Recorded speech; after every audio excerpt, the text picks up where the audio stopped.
સુરતના જહાંગીરપુરા વિસ્તારમાં ગેંગ રેપની ઘટનામાં પોલીસે આરોપીઓને પકડી પાડી કાયદેસરની કાર્યવાહી હાથ ધરી છે. ડોમસ ફરવા લઈ જવાના બહાને એક મહિલા સાથે નશાકારક કેફી પદાર્થ પીવડાવી તેની સાથે બે મિત્રોએ દુષ્કર્મ આચર્યું હતું. આ ઘટનામાં પોલીસે આરોપીઓને પકડી પાડી કાયદેસરની કાર્યવાહી હાથ ધરી છે. સુરતમાં જહાંગીરપુરા વિસ્તારમાં ગેંગ રેપની ઘટના બની છે. ડુમ્મસ ફરવા લઈ જવાને બહાને બે અસામાજિક તત્વોએ આ કૃત્ય આચર્યું છે. જહાંગીરપુરાની પ્રાચીન હોટલમાં દુષ્કર્મ આચર્યું હોવાની માહિતી સામે આવી છે.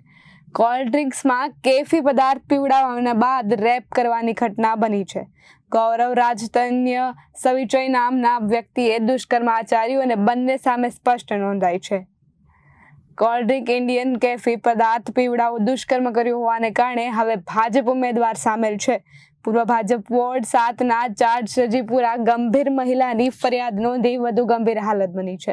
સુરત પોલીસે બંને આરોપીઓને ઝડપી કાયદેસરની કાર્યવાહી હાથ ધરી છે. ગઈકાલે રાત્રે જહાંગીરપુરા પોલીસ સ્ટેશનમાં એક બળાત્કાર સંબંધી રજૂઆત મળેલ, જે અનુસંધાને ગુનો દાખલ કરવામાં આવેલો છે. જેમાં આરોપી તરીકે ભોગ બનનાર દ્વારા બે આરોપી હોવાનું જણાતા એ મુજબ ગેંગ રેપની જે કલમ છે એ કલમનો ઉમેરો કરવામાં આવેલો છે.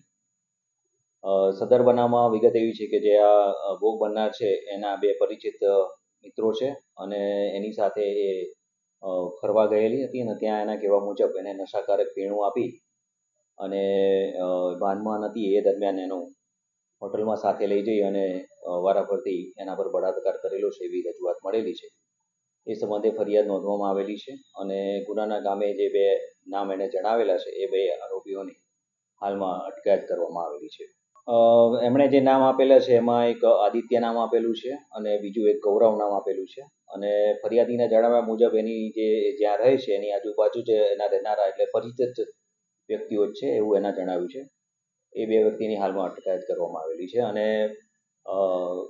ભોગ બનનારે જે વિગત જણાવેલી છે એ મુજબ આગળની તપાસની કાર્યવાહી ચાલુમાં છે. Reporter Arvind Rathod, Janadesh news, Surat.